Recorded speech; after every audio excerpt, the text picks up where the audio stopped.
Mom said. Don't expect help from us, you made your bed. And Dad just nodded. I said fine, packed my bags, and 3 years later they showed up crying on my porch. I was 21, standing in our cramped kitchen with nothing but a duffel bag at my feet and a stubborn fire burning in my chest. I just told them I wasn't going to law school. Wasn't joining Dad's firm. Wasn't marrying Rachel, the perfect girl from the next neighborhood over who everyone expected I'd propose to after graduation. Instead, I was heading out to work construction full-time and start a business one day. Their silence had weight. Heavy, like wet concrete setting around my shoes. Mom folded her arms, her mouth twisted in that familiar shape she wore when she thought she was protecting me by shaming me. She always thought shame was the same as guidance. You want to break your back hauling bricks instead of using that brain? She snapped. Don't expect help from us, you made your bed. And Dad didn't even look up from his newspaper. Just gave the slightest nod like a judge sentencing someone to life. That nod, small as it was, hurt more than her words. So I said it. One word. Fine. Then I zipped the duffel and walked out. No hugs. No goodbyes. Not even my little sister peeked around the corner. I remember the slam of the screen door behind me, how the air outside felt colder than it should have, and how the porch light flickered like it couldn't make up its mind. That night I slept in my car. I'll never forget the way the seatbelt buckle dug into my hip, or how loud the train sounded from the parking lot behind the gas station. What I didn't know then was that this wasn't rock bottom. It was the first step down. I thought the first night would be the worst. Turns out, it was just the beginning of a long stretch of nights where I learned to count ceiling stains in 24-hour gyms and time my showers to avoid drawing attention. I kept a spare toothbrush in my glove compartment and a pack of wet wipes under the seat. I rotated between parking lots, churches, grocery stores, industrial areas where the cameras were mostly broken and no one cared. I'd picked up work fast, manual stuff, grueling stuff. First job was pouring concrete in a July heat wave. 12 hours under the sun with guys who didn't ask questions, didn't care why you were there, just wanted to know if you could keep up. I could. I didn't have a choice. The money wasn't much, but I wasn't wasting any of it.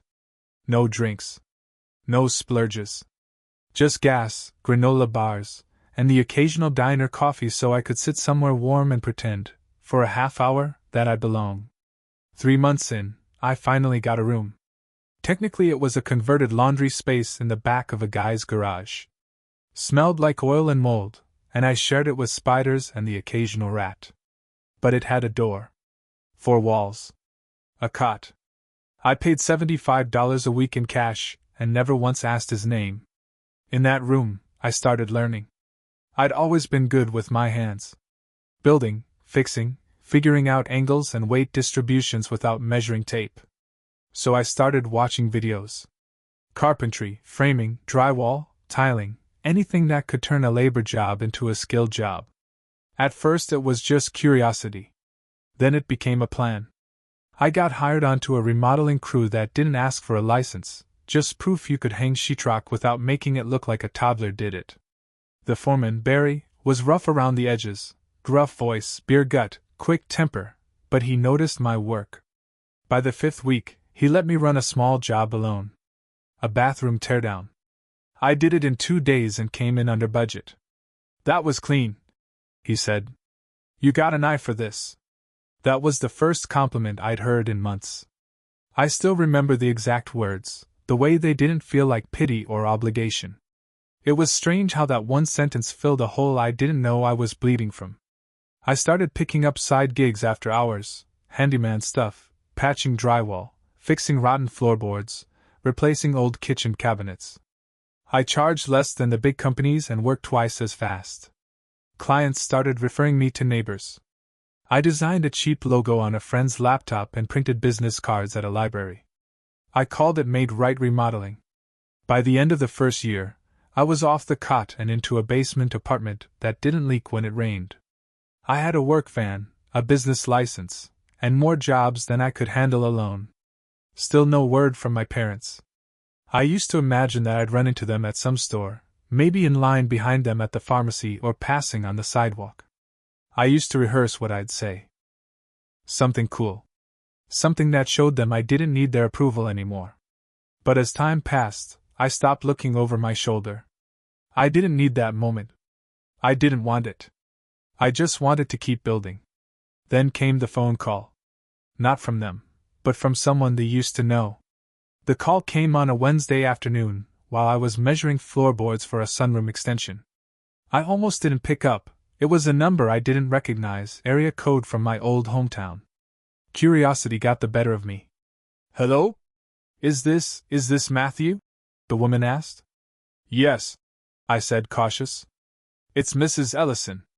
I used to work with your mother at the firm. I wasn't sure if this number was still good." My chest tightened. It had been nearly 3 years since anyone from that side of my life used my first name like they knew me. I hadn't heard it said in that particular tone, warm, familiar, hesitant, since I walked out of the house with a duffel bag and nothing else. "Yeah, it's still me," I said carefully. "Is something wrong?" She paused. "I didn't know who else to call. Your parents, they've had a rough year, Matthew. Really rough." I didn't say anything. "They lost the house last fall. Investments fell through. Something about a bad deal your dad got roped into, and your mother's health hasn't been great. And now with, well, everything going on, they've been living in a motel outside town." She was quiet for a moment, then added gently, "I think they're too proud to reach out. But I thought you should know." I didn't ask how she got my number. I didn't ask why she was the one calling instead of them. I just thanked her, ended the call, and stood there for a long time staring at the blueprint in front of me, unable to see a single line. That night I sat on the back deck of the house I was renting. No, not renting. I owned it now. A 2-bedroom ranch with oak floors and a porch swing I'd built myself. The tools I'd bought with the first paycheck that didn't feel like survival hung neatly in the garage. A black lab named Daisy snored at my feet. This life I'd carved out, it was quiet, steady, mine. And now they were on the edge. Part of me felt a pull. Not love, exactly, something colder. Maybe a kind of duty. Maybe the last dying thread of childhood, still tied to people who hadn't looked back once in 3 years. But another part of me, the part that remembered the porch light flickering behind me and the door that never opened again, stayed quiet. That part didn't need anything from them. Still, I didn't do anything. Not yet. It was 2 weeks later, on a day soaked with rain, that I heard a knock on my front door. I wiped my hands on a towel, had been fixing a leaky pipe under the sink, and pulled it open. And there they were. My mother, thin and pale under a soaked wool coat, tears already sliding down her cheeks. My father behind her, shoulders hunched, face hollow, like a man who'd aged 10 years and 3. "Matthew," my mother said, her voice breaking. "We didn't know where else to go." I stood there in the doorway, not moving, not speaking. She took a step closer. We're so sorry. For everything. We lost the house. The money. Your father got swindled. And my treatments, we couldn't afford them." She tried to reach for my hand. I didn't let her. Dad hadn't spoken yet. His eyes were down. Same way they were the day I left. I looked at them both, soaking wet, desperate, wrecked, and all I could think about was that cold January night, the seatbelt digging into my ribs, the sound of Mom's voice in my head. "You made your bed." I could have screamed. Could have slammed the door in their faces. Could have thrown every bitter word I'd swallowed for years back at them. But I didn't. I just looked at them and said calmly, "So did you." Then I shut the door. And locked it. I stood there for a full minute, forehead resting against the cool wood of the door, listening to the rain and nothing else. No shouting. No pleading. Just the shuffle of feet stepping off the porch, and then the sound of a car door, then nothing. It was over. I didn't feel triumphant. That surprised me.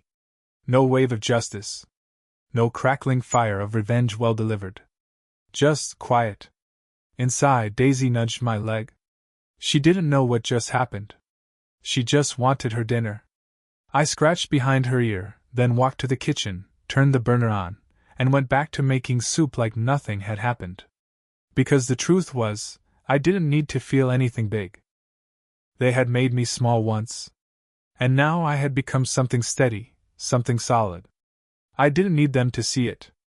I didn't need them to beg or apologize or collapse into my arms. They weren't my storm anymore. That night, I didn't tell anyone what happened. I just sat on the couch, warm bowl of soup in my lap, old movie humming in the background. I'd seen that one maybe 50 times before, but it was familiar, and tonight, familiar felt good. I slept like a stone. The next morning, I woke up early and went to the job site like always. I was helping a single mom renovate her kitchen. She'd saved for 2 years to do it, and I respected that kind of grit. As I fitted the new cabinet doors, she made coffee and asked me what I thought about the stained color she picked. We talked about wood grain and hinge placement like it was the most important thing in the world. Maybe in that moment it was.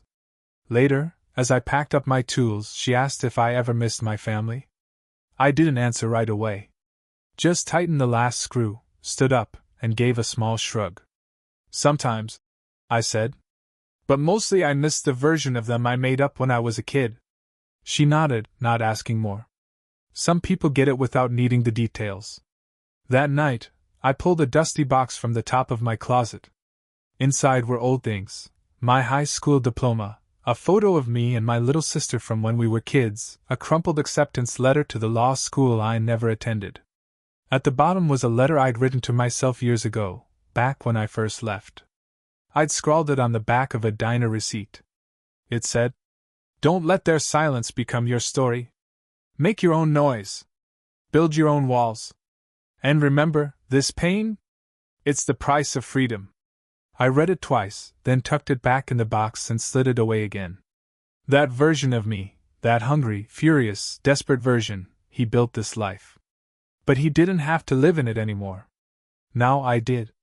And I was going to protect it.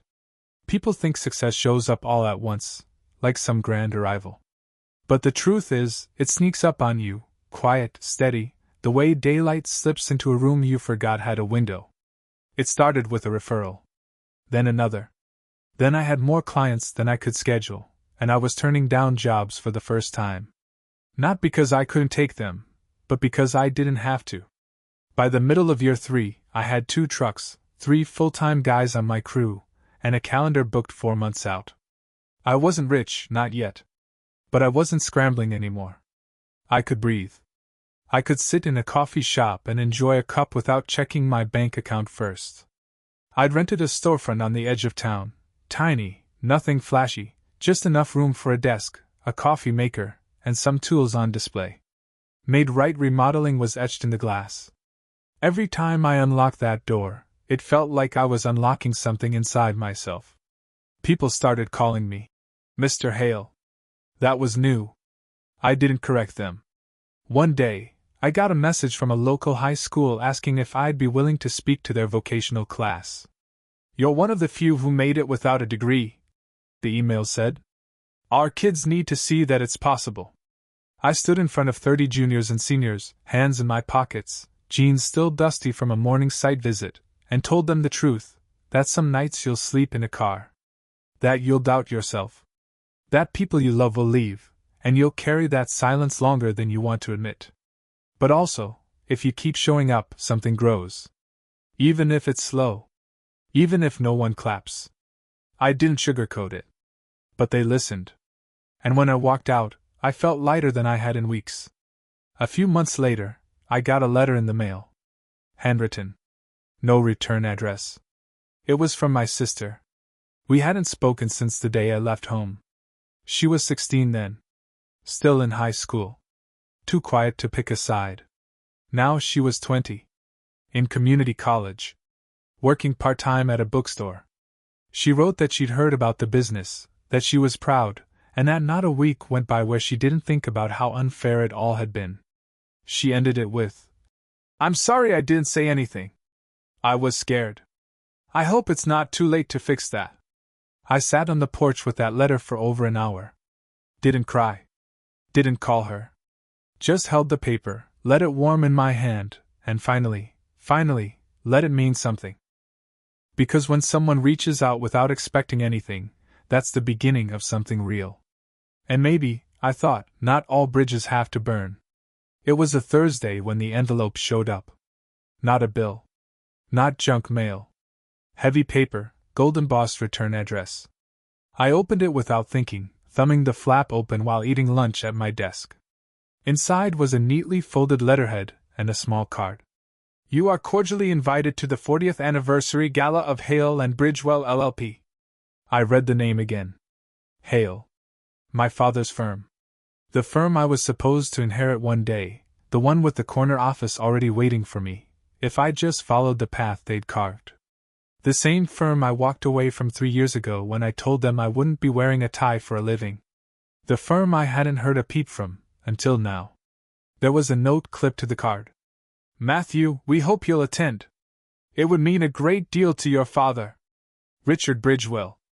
I leaned back in my chair, staring at the wall for a long time. Why now? The next morning, I got a call from Mr. Bridgewell himself. He didn't dance around it. Matthew, he said, your father's had a hard year. Lost most of what he'd built. But the firm's still here. And between us, we're looking for new leadership. I stayed quiet. I know things ended messy, he went on. But the past is the past. And from what I've heard, you've built something impressive on your own. You've got grit. Your own clients. Real-world experience. That's rare these days. I couldn't believe what I was hearing. 3 years ago, I was throwing my future away. Now I was being offered a path back, handed to me with an olive branch and a pat on the back like nothing happened. I asked, did my father put you up to this? There was a pause. He wouldn't admit it. But yes. I told him I'd think about it. Then I hung up and sat with that feeling, sharp, unexpected. Not anger. Not pride. Just something complicated, something too old to name. That weekend I drove to the old part of town.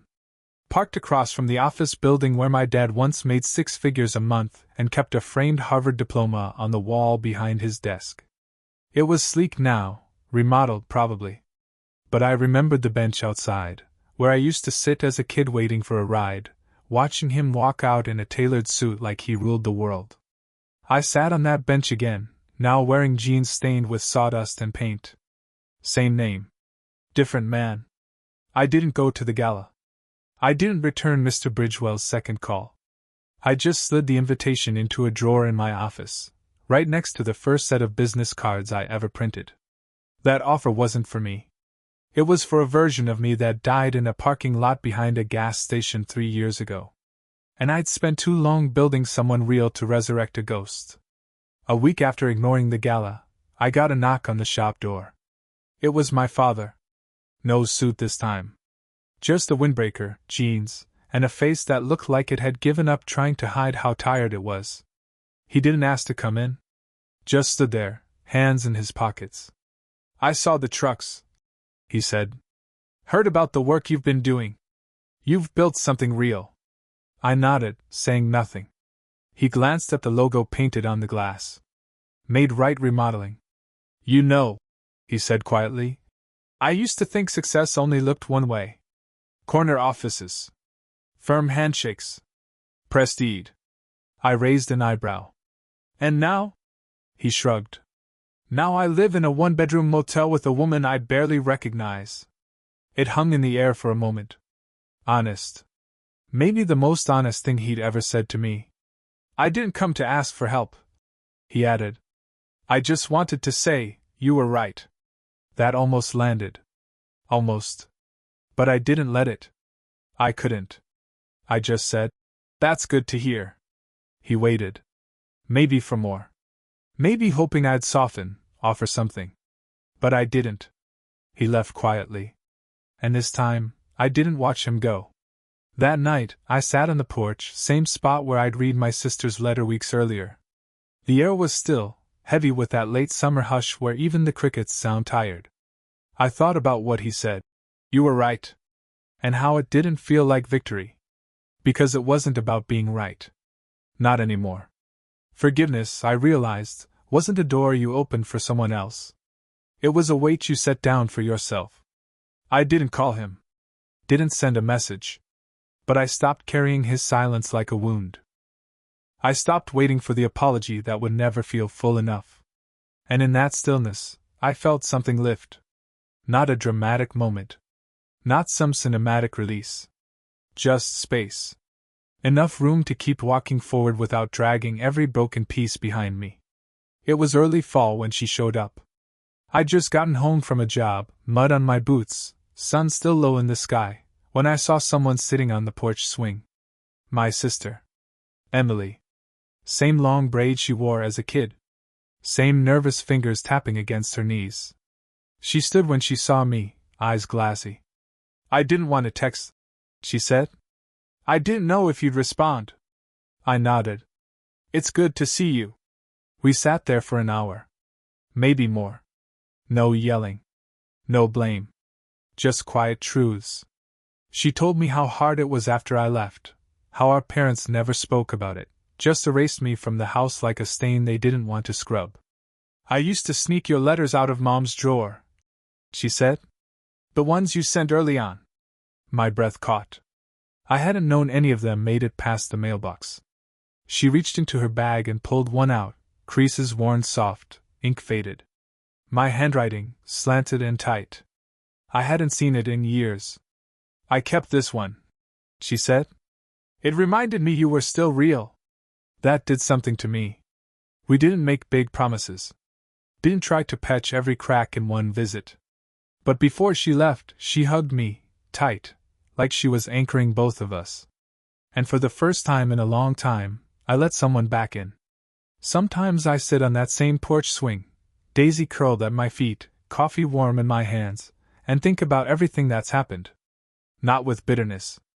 Not even with sadness. Just a strange, steady sort of clarity. 3 years ago, I left with a duffel bag and a single word. Fine. That word used to feel like a scar. Now it feels like a marker. A turning point. A place in the road where I stopped living someone else's story and started building my own. I think about the nights in my car, the aching hands, the way drywall dust would stick to my sweat like chalk on skin. I think about the silence that followed me, and the noise I learned to make with wood, nails, and grit. And I think about that day, rain falling sideways, my parents on the porch, tears in their eyes, asking for something I no longer had to give. I didn't shut the door out of cruelty. I shut it because I had finally learned that dignity doesn't come from revenge. It comes from knowing you don't have to prove anything anymore. They told me I made my bed. And they were right. I just never told them it would turn out to be the best bed I ever slept in. So if you're listening, if you're standing at the edge of everything you've ever known, holding pain in one hand and pride in the other, I'll tell you what I wish someone told me. Make your bed. Even if it's on the floor. Even if it creaks. Even if no one believes in it but you. Because one day, when the storm comes knocking, you'll be the one who doesn't flinch. You'll be the one who built the door. And you'll know exactly how to close it.